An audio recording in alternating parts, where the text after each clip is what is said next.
This is Berenice Jackson interviewing Irene Tucker Page, Buffalo, Oklahoma, October the 16th, 1994.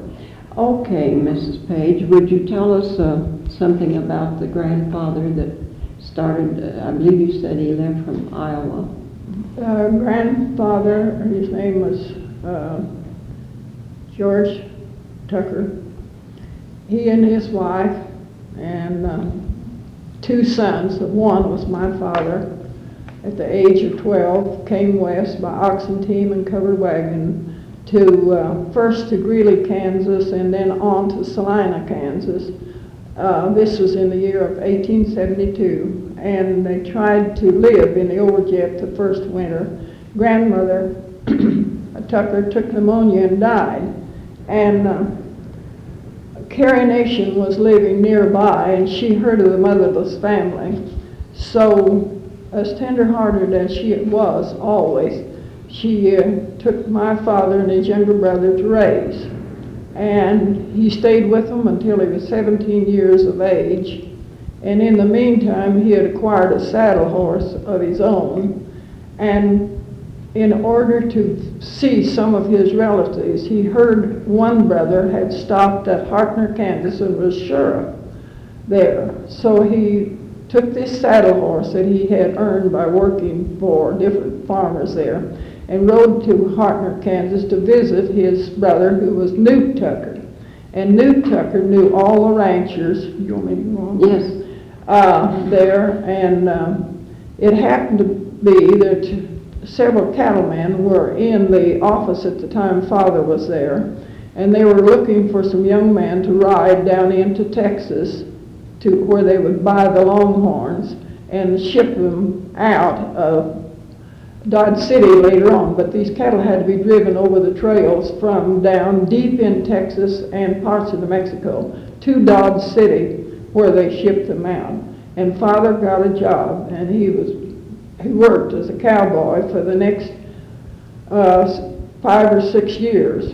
And he has told of the life that they lived at Dodge City. It was the most widely known shipping out point at that time of anywhere in the West. But it was a wild and woolly town, so to speak, and the different writers have classed Dodge City as being the wickedest little city in all America. There was wine, women, and song, with the cowboys was glad to reach that destination because it was such a contrast to the life of the prairie that they had lived while trucking or driving these cattle. And so Father stayed with that occupation for some time, but because of Carrie Nation's bringing up, he resisted all temptations to smoke and drink, and these cattlemen knew of his disposition and honesty, so they hired him to manage a lot of cattle camps. Some of them was down near Woodward in the Gloss Mountains near Quinlan, Oklahoma. Later on, he got in, and there he was there for sometimes 3 months at a time without seeing another living soul, because there was no pasture land to keep these cattle, in a herd. So he had to be there constantly. But when the grazing season was over, he would then go on to other places. And the last one was near Freedom, Oklahoma, and this afforded him a lot more entertainment because however, there was no town of Freedom there at the time. There was little communities around, and he did get to attend shivarees and Sunday school parties and things like that. And tell us what a shivaree is. I don't believe the young folks knows what a shivaree is. Well, that's after they married couple, and they either doused them with water or dipped them in the tank or pulled some prank like initiating into a lodge or something. Yes. And it was there that he met Mother, and she was Susie Parker. And so in the meantime, there was a little motherless orphan boy that had no horse, no way to get around, and he turned out to be J.O. Selman, that later got a world renown almost, and Father would take him on back saddle to all the parties and shivarees, and he made the mistake at a dance one night of introducing him as Jimmy Few Clothes he was introducing him to my mother. And so Jimmy called my father aside and said, "My name is Jimmy Selman." But he had acquired that name because when he went into a camp for a job, they asked him what kind of salary he wanted, and he said, "Oh, just a few clothes, I guess, and a place to eat." So they named him Jimmy Few Clothes. Oh, but that's interesting. Yeah, but he could neither read nor write. Mm-hmm. But he was in a vicinity where Father was most all the time, and they grew up together, and later they came into Harford County and both established ranches. Mother made her wedding clothes, and they did their courting at our place, so we grew up with J.O. Selman. Mm-hmm. But in the meantime, 2 cattlemen in Kiowa, Kansas had heard of this land out here north of Woodward, which is known as Indemnity Land, and it was also known as school land because all the income from it was to go towards education. So, and it was being leased at a very reasonable sum. So they heard of these longhorn cattle down in Texas and Mexico, and there was no shipping out facilities there. So they would go down in there and buy those longhorns, and then the cowboys would drive them overland to Dodge City, which was the only shipping out place. And they bought these cattle down there for practically nothing, but sold them on the Kansas City market, and it was quite a profitable situation. So after these cattlemen got everything organized, they hired Father and several other young men to make these drives. And so while Papa was making these drives, they decided to come down here and lease this land from the state government at 25 cents an acre and establish what they later called the Hart Ranch. And Mother and us kids and Papa came by covered wagon 1902, and they bought the property of a lady that had filed on land and had built a home, and it was a 1 in a million because it was frame building, and it was only frame building for several years to come. Is that building still standing? Ma'am? Is that building still standing? Yes, it's still, well, it is in a way. Part of it was after, 30 or 40 years, it was used to build a barn and a new house was built. I see. But, okay. Anyway, we leased this land, which was 7 miles long and 2 miles wide, for 25 cents an acre. And since Father was the manager then, they pooled their resources to establish this ranch. And so we established a regular ranch and everything that went with it.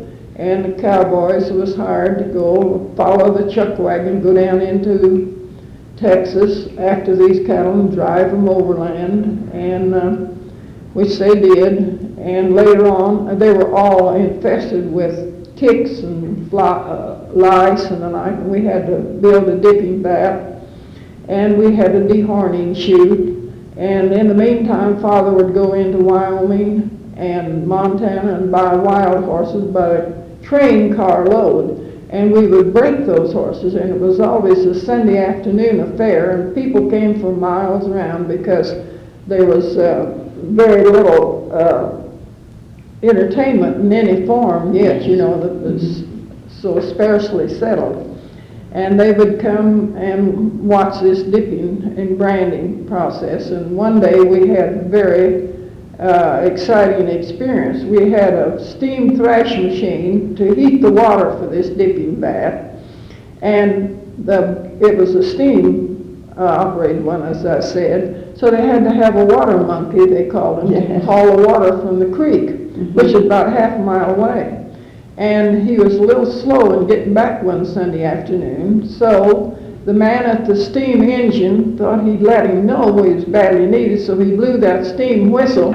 And these cattle were from Texas and Mexico, and they had never heard a sound like that. And they broke down all the fences and the gates and everything, and people scattered in every direction, under the chuck wagon and on top of the sheds and everything. So all this digging process came to a halt for a while. But the dehorning, I never thought much about it at the time, but sometimes these horns would be 25 and 30, 32 inches long, and we hauled them out to a certain place in a pasture, kind of down over a bank, you'd say. Yes. But people that came out from Illinois and Iowa, when the land was going to be opened up for sale and settlement, and they just had spells over these horns, and they took them back to Iowa and Missouri and wherever they came from, and had hat racks and all kind of things made out of them. But since there was all that activity going on, we was kind of the center of attraction there, and the school teachers stayed at our place, and the ministers when they'd hold revival meetings, and it was well known until then the state decided in, I think it's about 1920 or 1912 and 13, to open it up for sale and settlement.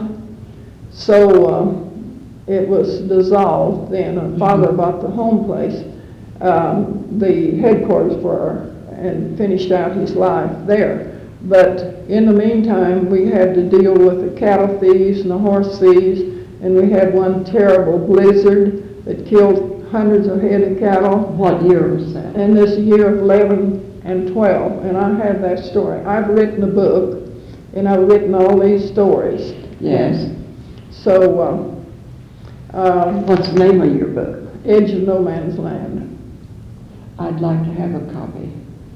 Yeah, I'm having it redone right now. They ruined a lot of the pictures, but it deals with horse thieves and the cattle thieves, and like I said, the blizzards, and how the people really, they wouldn't have fared so well if it had not been for Father giving them a job of hauling oil cake from Woodward, which was 35, 40 miles away, and it was all done by team, and wagon. And oil cake came in big slabs those days, and it had to be broken with a hammer into smaller pieces.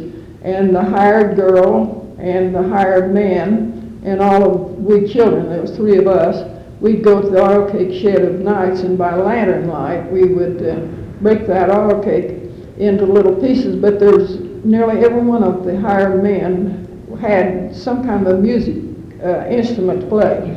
Some had a violin, we call it a fiddle. Others had a guitar, French harp, and so we always had a lot of music going on while we was breaking this oil cake. And then we'd go, they'd haul by wagon out and feed it, But we had to deal, there was antelope, and there was coyotes, and there was wolves in this big pasture land, and there was always someone trying to trap them, especially after after this big blizzard of 1911 and 1912, there was hundreds of coyotes caught, over the dead carcasses. So, and some of the boys made as much as $25 and $30, off the hides, and that was a lot of money in those days. Yes, it was. So, but when there was so much thieving going on, they finally had to organize what they call the Anti-Horse Thief Association.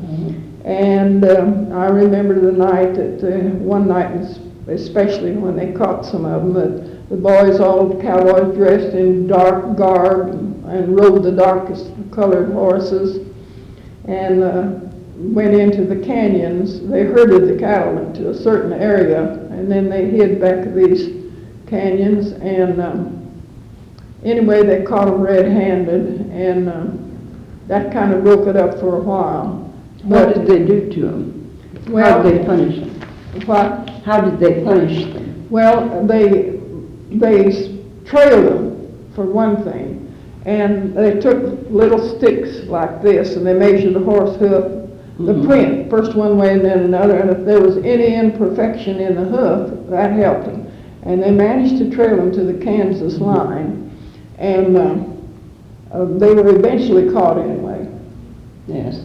But they would bring, the Kansas thieves would bring the horses down into Oklahoma and swap them for the ones that the people in Oklahoma had stolen and give them to the Kansas bunch, which would take them into their area, and they were strange horses then. But anyway, it was finally broken up. Well, what did they do to the thieves? I don't remember. You don't remember how they were punished? No, because we got a Kansas City Star newspaper once a week, and that was the only paper we had. There was no telephones, no cars, no way of getting around, only by horseback. But they were eventually caught. And the strange thing was, one of the men that was one of the best thieves in our area didn't live too far from us. And he knew which was the best horses, and there would be different young men come down and want a job and insist.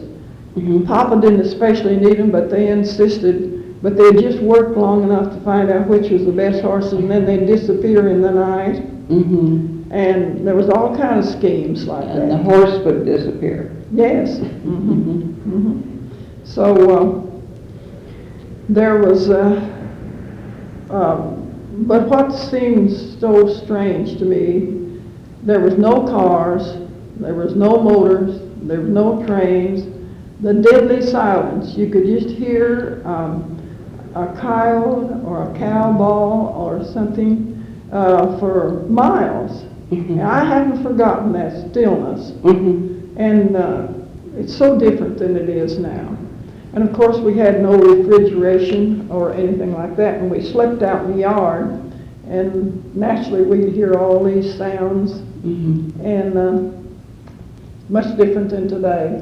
Yes. But well, how did you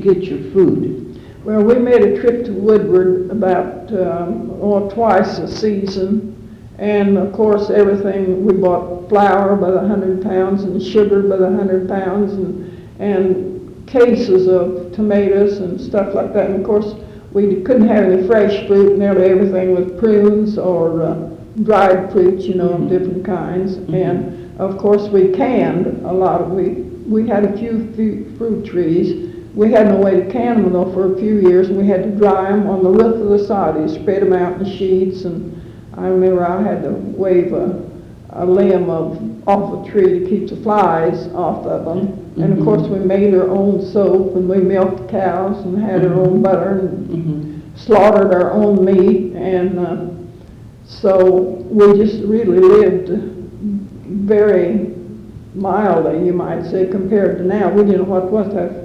Oranges only at Christmas time, they'd go down and we'd have an orange in our Christmas sack. But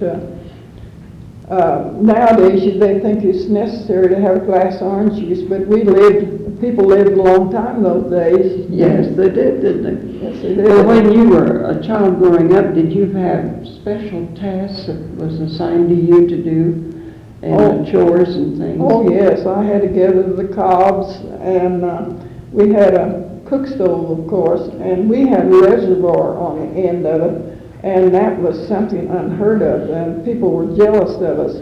But they managed to bring, because we were ranchers, we did have a little money, and we bought some coal, but nearly everybody lived off of those cow chips that they got in our pasture. On Saturday and Sunday there'd be big crowds. The kids would be home from school, and they'd go over there and they'd get them by the wagon load, and they really used that for their main fuel. But we did manage to have some coal now and then, and a lot of corn cobs. And I expect I carried a train car load. And of course I had to gather the eggs, and we had a setter, what we call an old setter. we'd set about 10 and 12 setting hens at a time. And of course I had to manage the chickens and see that they all got in the huddles of nights and that they were fed and watered, and that was partly my chores. And of course we had to haul water from a spring 7 miles away and dip it up a bucket full at a time and haul it home that 7 miles and pour it in a cistern and then drag it up bucket full at a time again to the wash machines. You know, we didn't have what we used to wash on the board, but we finally got one that was, we had to push with a old kind of a lever back and forth, and we had to heat the water out in the yard in an old iron kettle, and everything was real labor. And so, but the folks managed to give us piano lessons. We'd drive about 12 miles into the south part of our community to take our music lessons, but we had to run away a time or two, but we was a well-organized community. We had literary and we had revivals, and we had Sunday school every Sunday, and we had... Where was this held? Did you have a Kibby. church? It was a little community known as Kibby. Kibby. And that was 1.25 miles from our place. So... was that a little town? It was just a little burg, you might say, a little hamlet. We had a post office and a schoolhouse and a small grocery store and a blacksmith shop. But they'd have turkey shoots, and we'd have horse races, and we'd have dog fights, and all kind of things like that. And when you have revivals, and every now and then a Chautauqua group would come through, and tell us about that group.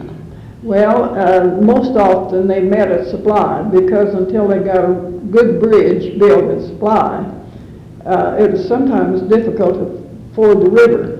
So we had to cross in boats at one time during harvest especially, and we had to go to Supply to get our groceries. That we used to have to go to Woodward, but then Supply became a little better place later on in years, and so we had to paddle our way across there in a boat. But the Chautauquas, is that what they call them, would meet at Woodward. All is musical and quite entertaining. It was super, we thought, because we were starved. However, we had a lot of ice cream socials at Kibby by lantern light, and we'd go to Salt Plains sometime during the week and get the salt, and they'd put the ice.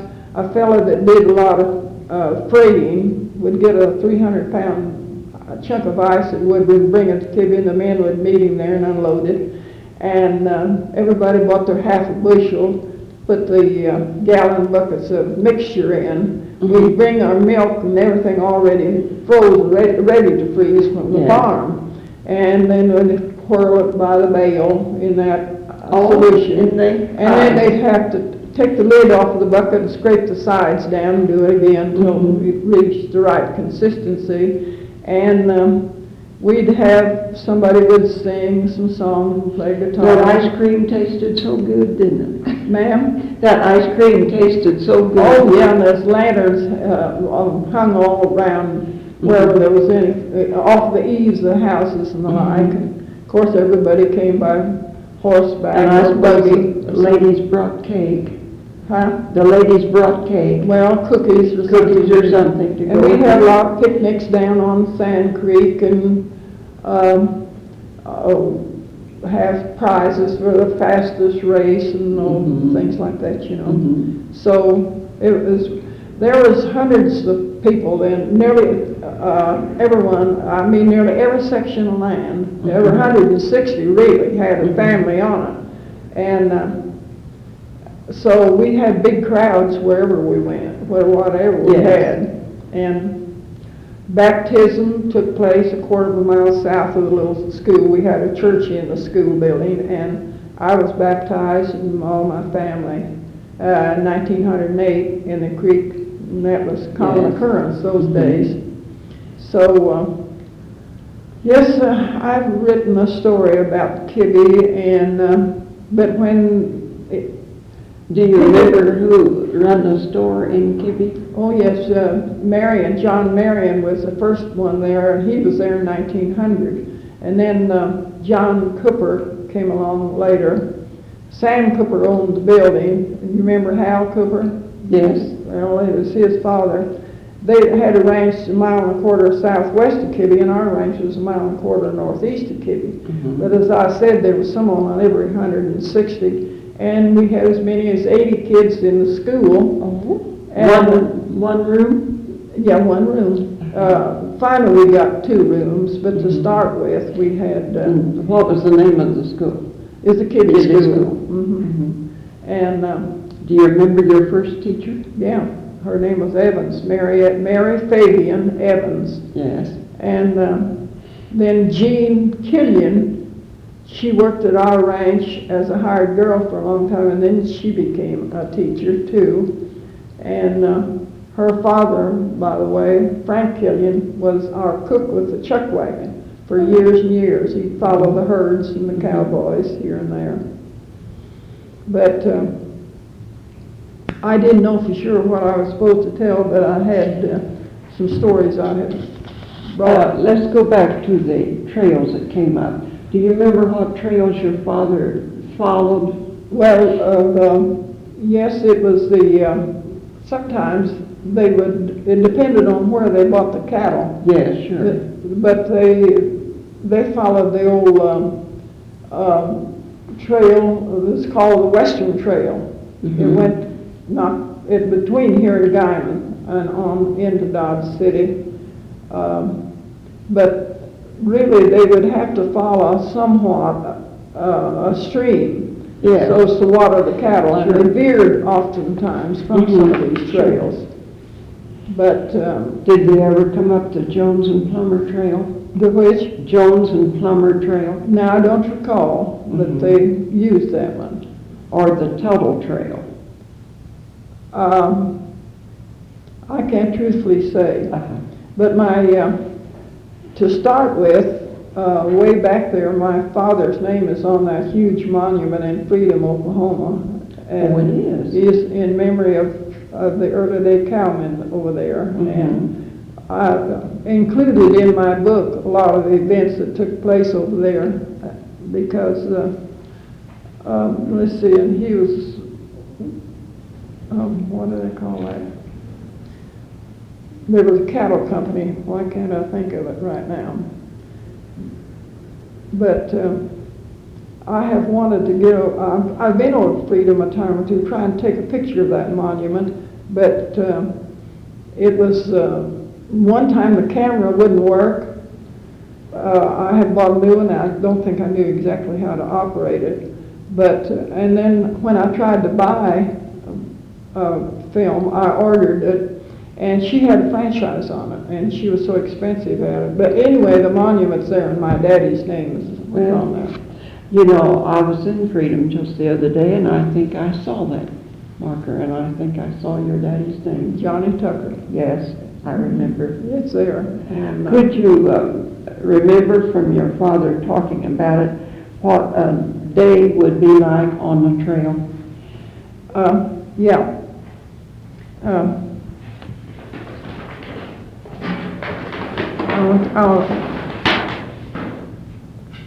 If I can find this.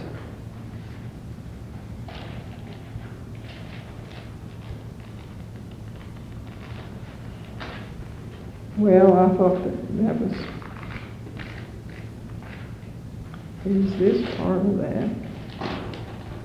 No. But anyway, I've been About how many cowboys would it take? well, we had 3 of them. There'd be about 5 at the time. And then the cook besides the cook? And then the cook besides that. And then we had a hired girl. It was just, there was nothing easy, you know. Like I said, we had to go to the cistern to draw off the bucket that had the butter in it. And we hung the milk down in there. And we washed on the board and everything. Mother had to have help. Well, this is one of the poems. Would you want to hear this? Yes, that'd be fun. To this land I know where the oil wells flow, they come from far away, and the noonday gun was the start of the run that was made on that April day. Father was in the race in the opening of the Cherokee Outlaw State Claim, northwest of Alabama. That's where I was born. And then we came by a covered wagon here in 1902. They decided to start this ranch. Okay. Heedless of foe, undaunted by woe, they sought new homes to gain. Their expectations to build a nation, and few of them came in vain. These brave pioneers of yesteryears all kind of hardships withstood, and now cities stand on the prairie land where once were cabins of wood. In this land I know either rain or snow can happen the whole year through, and no gadget or man ever can tell what the weather will do. It's touch and go when the dust storms blow and tumbleweeds fill the air. For like waves at sea the wind breaks free, so landlubbers must beware. Yet a summer breeze can kiss the trees as light as thistledown, and warm the followers of coming showers to cool the prairie dog town. In this land I know the dogwoods grow, and when in their fullest bloom, their sweet aroma in Oklahoma is like some perfume. Weaving to and fro, the wheat fields glow like a miser's hoard of gold. Still, when moonlight beams on her silver streams, they're just as bright to behold. This land's my home, and though I sometimes roam, I always return, it seems, for waiting there are friends beyond compare for all my memories and dreams. But I've got a better one in here. Tell me, what do you remember your father telling you about the run, and how long was he on the line waiting to get started? Could you tell me the history of that? I don't remember him taking the time to tell us too much about it, except whenever we would read things about it and compare it with him. Mm-hmm. I know he said there was many that were disappointed because so many had come in ahead of time. They snuck in and hid close by. Mm-hmm. And a lot of folks were beaten out of their claim. And it was heartbreaking to some and a grand occasion to others. But your father was lucky. Was what? Was lucky to get a farm? Yes, he states.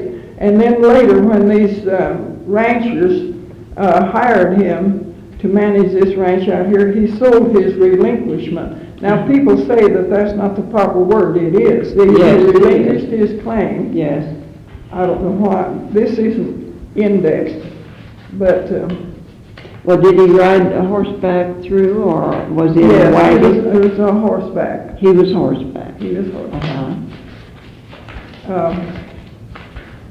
Let me see. Well, do you remember what date that was? Yes, that was in April 18, let me see. It is born March the 27th, 1860. Johnny was his name, one of the younger sons of Thomas and Sarah Tucker, who left their Iowa home to learn for themselves just what opportunities really awaited the immigrants that migrated into the western parts of Kansas and Oklahoma. As the family each their weary way along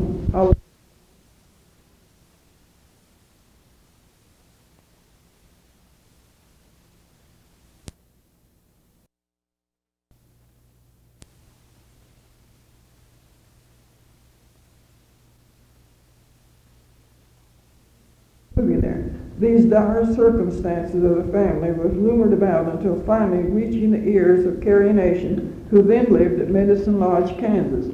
Carrie made a quick investigation of the report and promptly took Father, Johnny, and his younger brother to raise. Carrie was a widely known person throughout the states in her fight to do away with the saloons.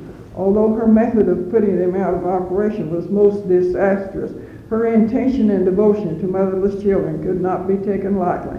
Father had many interesting stories to tell of her desperate attempt to right the wrongs that was brought on by thousands of liquor places that she visited, not only in the state of Kansas, but down in Oklahoma too. Now, I thought I'd get to this.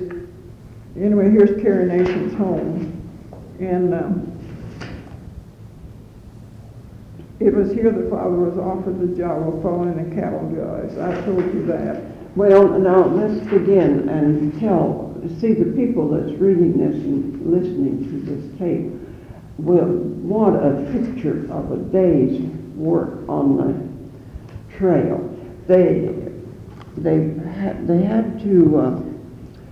to follow, that's only in here too, they had to follow somewhat a trail that would lead to a stream of water every now and then, because they had to replenish their water keg at these. There was no towns or any place like that. They had to take the water from the river and put it in this keg. Or did they have scouts ahead of the trail to locate where they would stay that night and find the water for them? They'd sort of pick their way out until they would get to pre-worn trail, and then they would follow it to as much of a degree as possible. And how many miles would they travel in a day's time? About 30.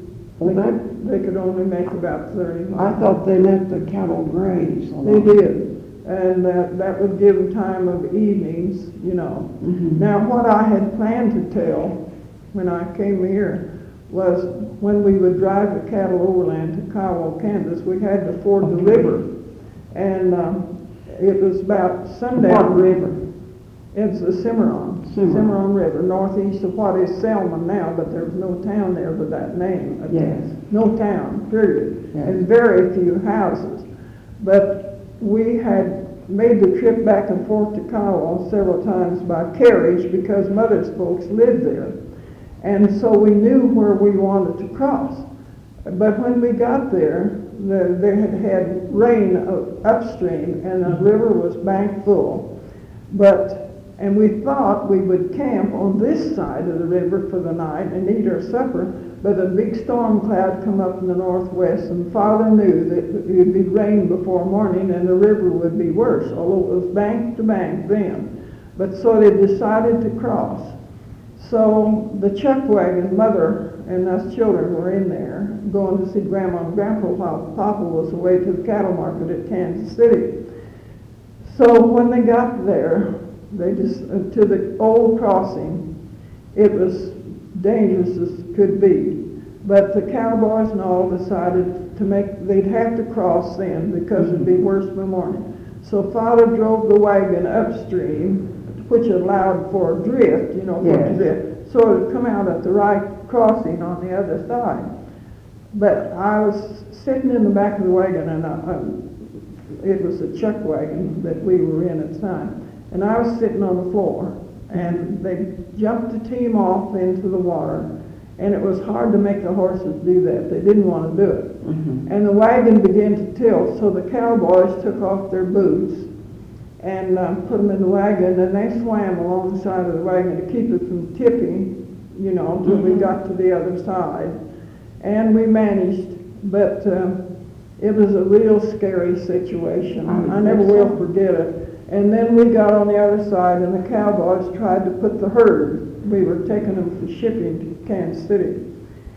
And the lashing and the hollering and the whipping and everything, and the cattle was bawling and refusing to jump, but of course they had to. I never will forget how they churned the water into a white foam, and all the bawling and everything that took in the process of getting across. But when we got on the other side, we managed to get supper, of course, on a campfire. But it did rain that night, and there was no fence to enclose these cattle in, so the cowboys had to ride herd all night long.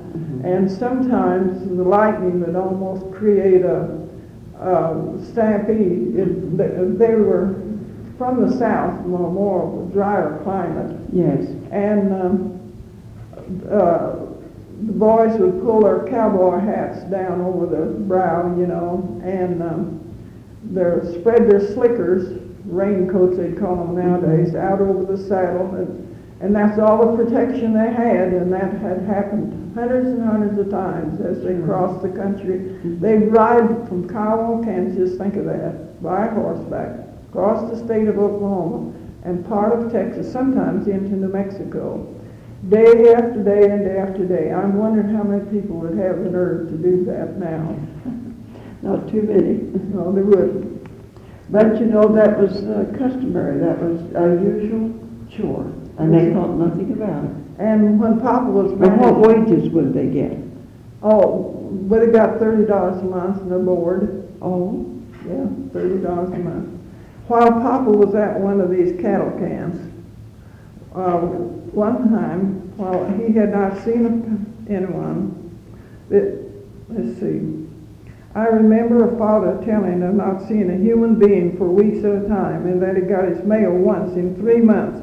This mail was a letter from the Susie Parker that he had met at the country dance near Freedom, Oklahoma.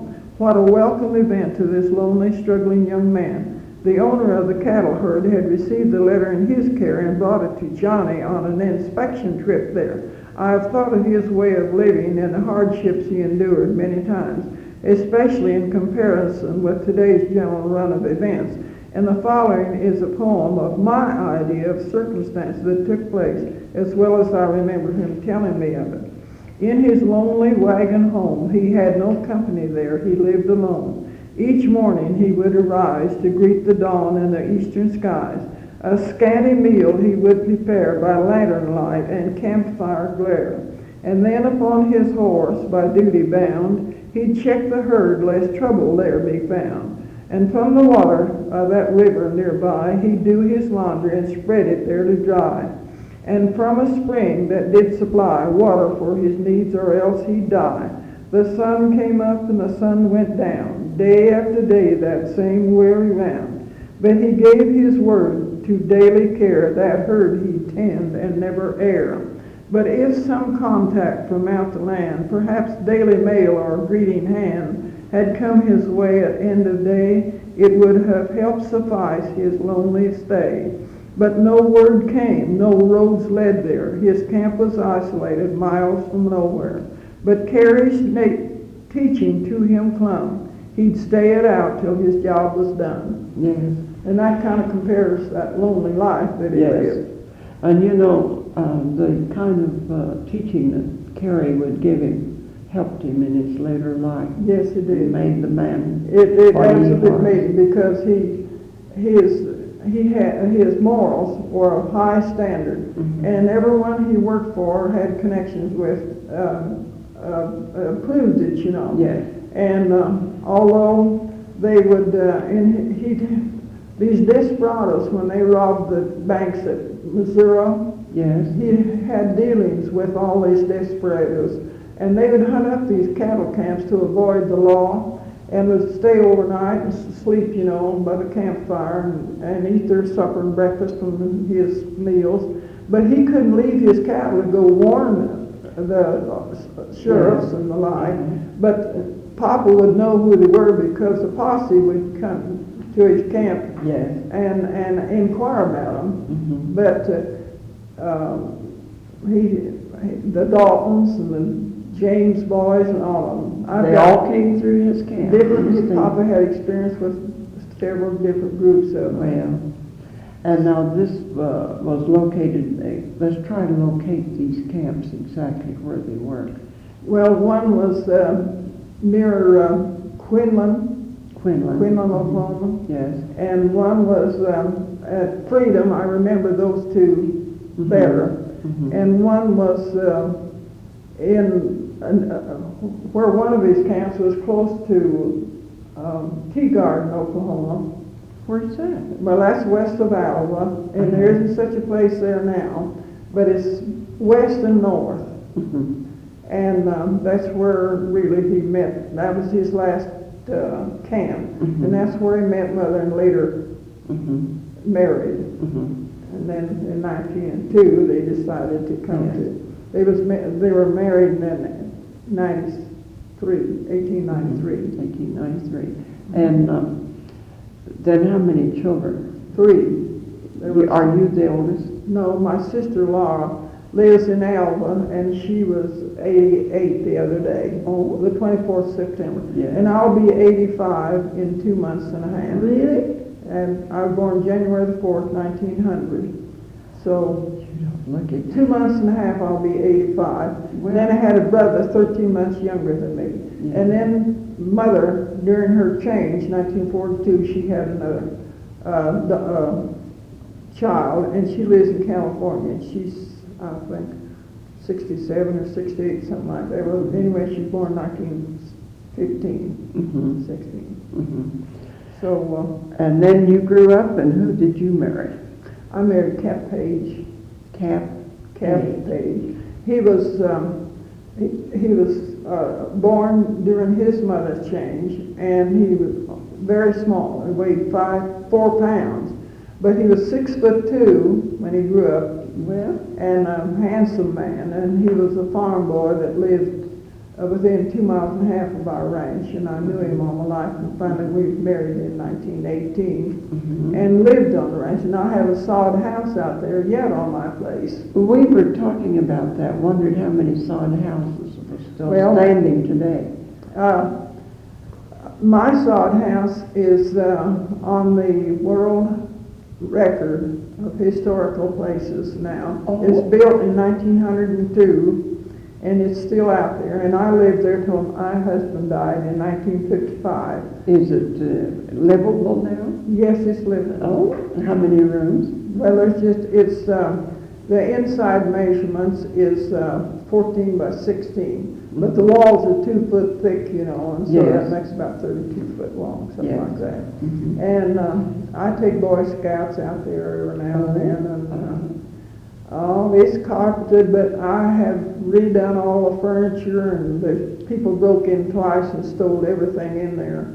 But it's still, people come from California and all around, and I have to take them out there and show it to them. But I moved my house in. The house I'm living in here did stand right by it. Uh-huh. But Now, what, give me the name of that organization that your house is in. what? That organization that your house is placed in. World what? World Let's see, it's in National Record National Record. of Is it historical places. And Governor Hall sent me a big certificate of honor, and there's a famous painter has painted the house, the Saudi, and enlarged great big pictures. And, Who was the painter? Do you remember? Yes, Sigel Nelson here in Buffalo. What? Sigel. How do you spell it? Seigel. G-I-L? Mm-hmm. Mm-hmm. Sigel Nelson. Nelson. He's quite a painter, quite an artist. Okay. And how far is that from Buffalo? 12 miles southeast.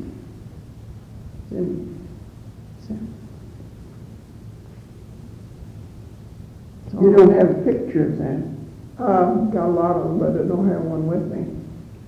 Oh, yeah, there's one in this book, I do believe. This is the dust storm. Yes. Well, we're going to get into that in just a minute. Then you had 3 Here it is. children. Oh, That's when my house set by it too. yes, This is the sod house. yes. It's coated over now with cement, and here's, you can see the sod. Yes, yes, Mhm. I see. Mhm. The great big trees there. We want to make just a book, something on the sod houses that's left standing. Oh, Yes. I've So got a we lot want of to- newspaper clippings, great big stories about it Oh, at home. uh-huh. And I believe this is a picture of Father. Yes. And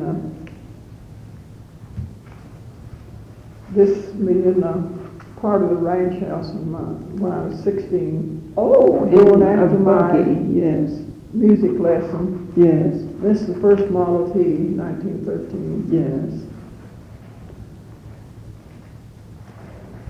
Would you mind if we used that sod house picture in the write-up that we're working on? No, I get you one. Okay. Here's And your a children, steam thrashing machine that created the steam to, where you dipped your cattle?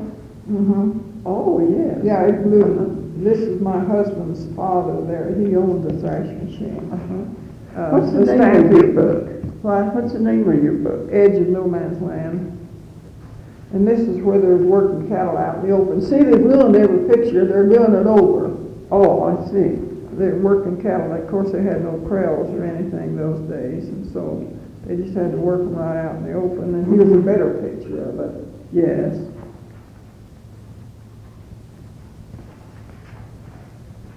How many children did you have? I had 4. This is another. Mm-hmm. Those pictures were real good, and here they just ruined them. And so I'm having them done over. I had my oldest son is named Cap Page Jr., and then I had Joyce, and she was Miss Buffalo. She's won all kind of beauty awards, and she was a model for a magazine.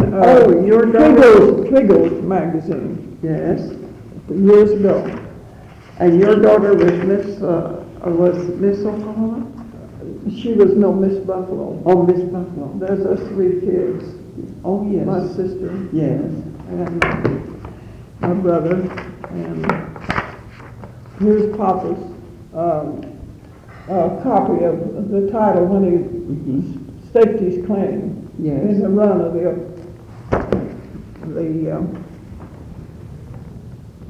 let's see, book 36.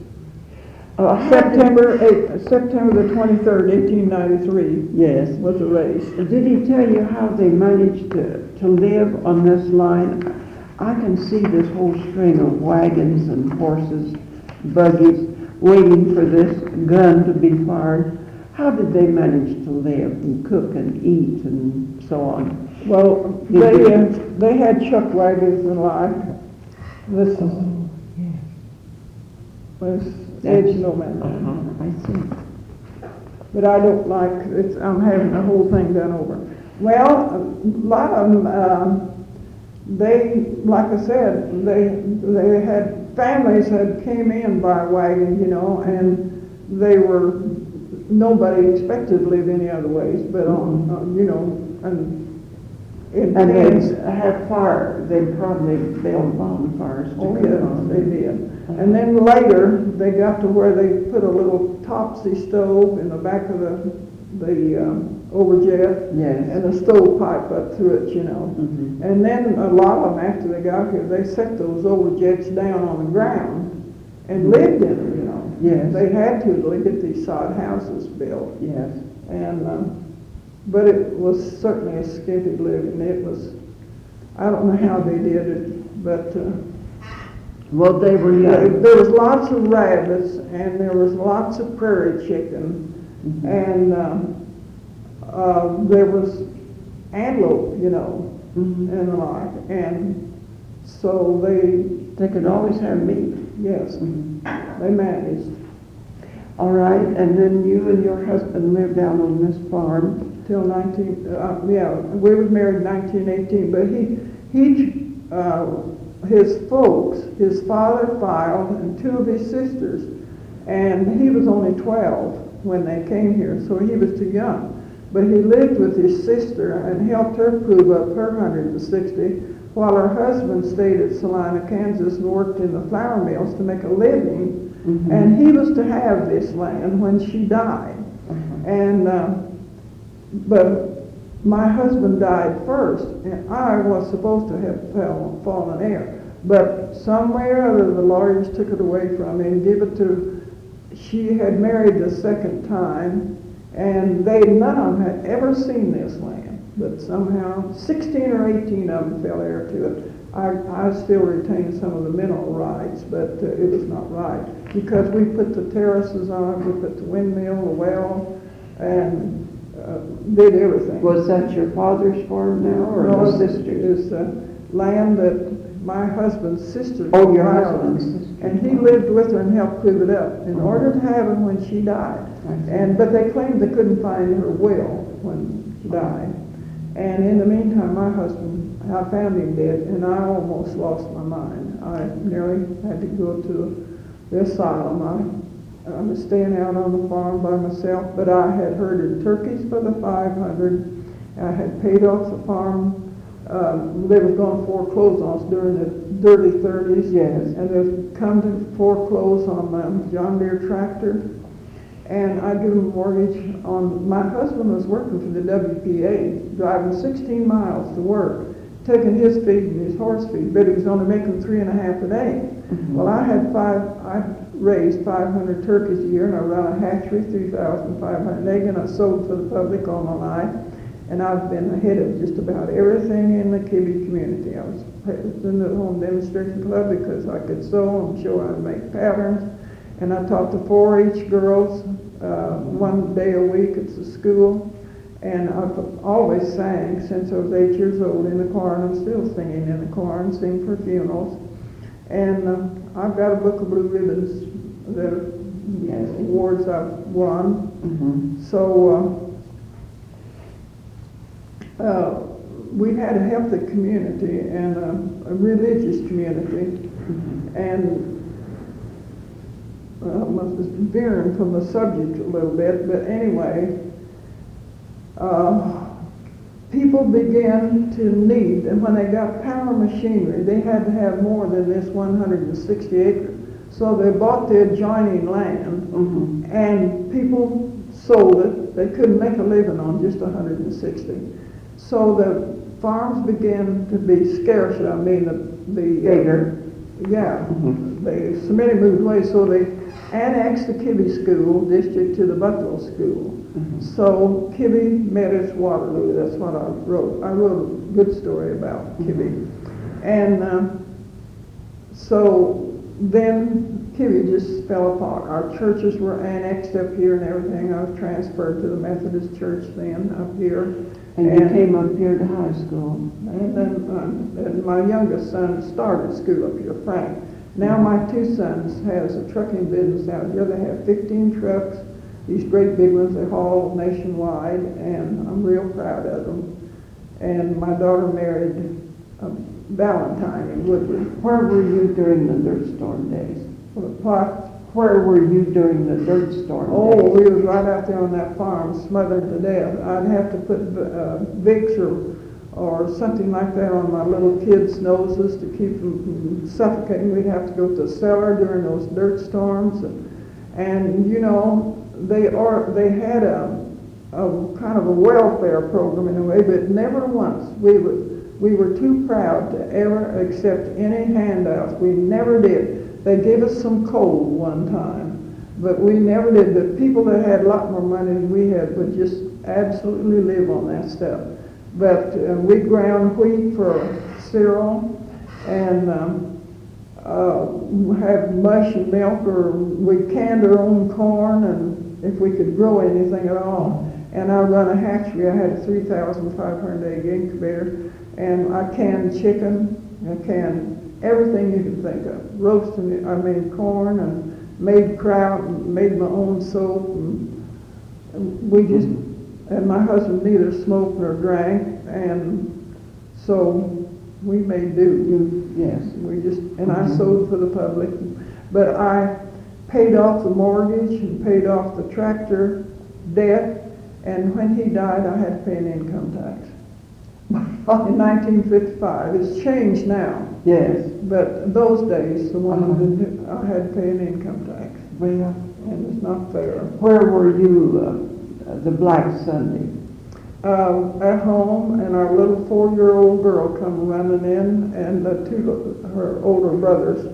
One was, well, she was more than that, because Frankie was just a few months old, and Joyce was the oldest, and she kept the son had gone to Wichita to work. And he was 9 years old before she was born, before the second child was born. She come running and said, "Oh, Mama, come quick." And we went out and looked, and it just looked like we was going to be crushed into the earth. That was the biggest, blackest cloud. And, of course, we had to go to the cellar and time again. All the window curtains were, if there was a drape, it was full of dust, and the cracks on the wall are little rough places. Nobody can imagine what that was like. Mm-hmm. And you were in the cellar all during the time. Well, and it was so dark. We had more than one dust storm, you know. Oh, yes. Oh, yes. And we'd have to go to the cellar. But we went in there and stayed for hours, and most of the night on the first one. Mm-hmm. And then there was times after that when we had to hang wet gunny sacks up to the windows and just do anything and everything we could to stop that dust. And it's just, you just couldn't believe what it would do. So, and my husband had dust chills. He'd try to work in the in the fields, you know. Mm-hmm. And he had dust chills, but we didn't know what they were for a long time. And we heard of the hogs. We didn't have any money, only just a cream check. And we'd heard the hogs up and down the creek where they could root out snails and grub out roots and things like that. And when we finally had to sell them, we got 80 cents a head for those hogs during that depression. And the banker came and foreclosed on our cattle and drove them away, and nobody knows what we all experienced. That was during the Depression. That was during the Depression. Mm-hmm. I sold for people and tried to What would you get for your sewing? How much were you paying? I'd get $1.50 for a woman's dress, and I had to make my own patterns half the time, you know. And but I made wedding clothes, and sometimes they'd give me $10 for the outfit. And nowadays they charge thousands of dollars for the same thing. Yes. And I'd send off for pearls, and I'd bead things, you know, and they were beautiful. I sewed for the mortician's wife here, and I'd make my own patterns and put pearls on them, you know. I said, "Irene, I never saw such beautiful garments." I've got a lot of prizes on it, really. Yes. I make everything that I wear. I make my fur coats. I've made all kinds of furs. Did you make that coat you got on? I sure did. Well, that's beautiful. Yeah. Yes. It's what you put on the back of them, you know. Who taught you to sew? Well, there's a chiropractor doctor. She was my school teacher when I was real small, and she worked for us when she was 10 years old on the ranch as a cook. And everybody made a dime every way they could. And she has told me more about my young days than Mother did. She said when I was just learning to talk, I'd take the Sears and Roebuck catalog and turn them page for page, and sang all the time, and I put ing on everything, horse and dog and cat, and put ing on everything. But she said I'd stand at the sewing machine beside Mother. Mother was a wonderful seamstress. But I just took to it. You ought to see the dolls that I've got downtown. I put on a whole play up here at the nursing home. I sing there every Thursday afternoon. And I have dolls that long, rag dolls of every kind. I've got crocheted bedspreads. I've got crocheted African. I've got some of the most beautiful applique work you've ever seen. And I applique designs, draw myself. I used to be a Harlem artist when I was a child in school. But I guess I just wanted to sew. I just wanted to. And I have just, people just marvel at the ideas that I come up with. Well, that's a talent. Yes, everybody says it is. Mm-hmm. I've made slack suits with an applique design, spread here and one here on the, the tops, then on opposite shoulders. And I'd just like to come down to the house and take a look. I'd love to. Beautiful. Did your daughter take up the? No, she was a typist. And I play the piano. Good. And she was up the other day and said, "Mama, I want that recorded on a record. You do beautiful." But she was a real typist, and she has a memory that I just never seen anything like it.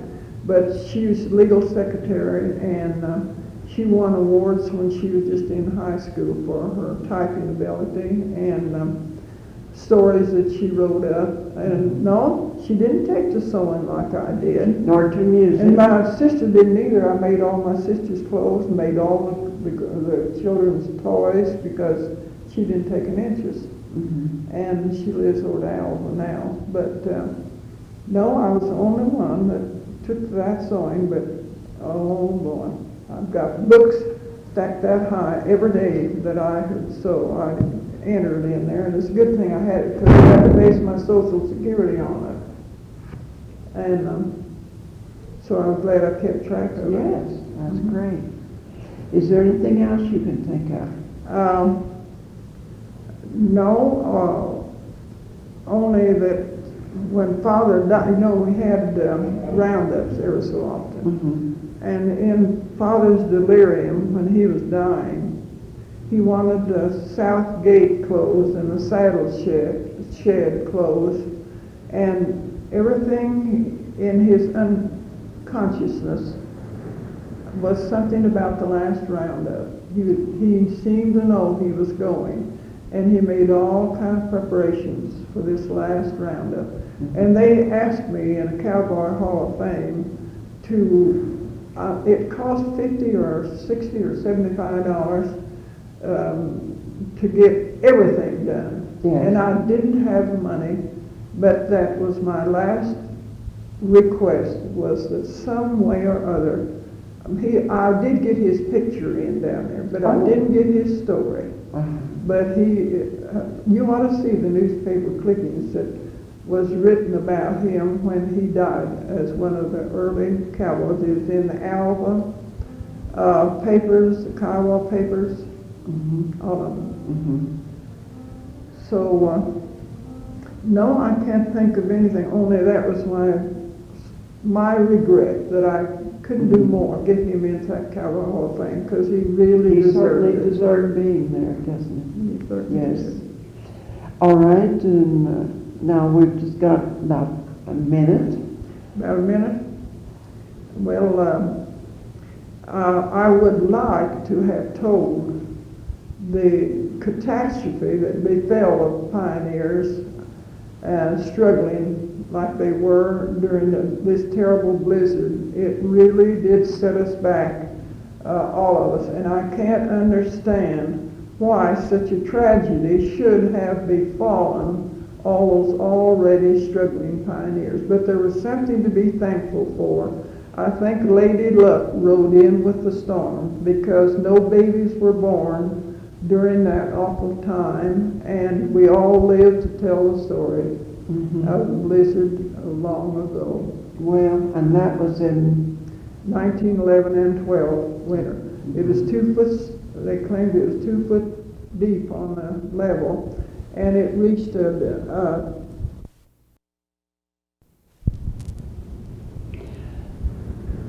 This is Berenice Jackson interviewing Irene Tucker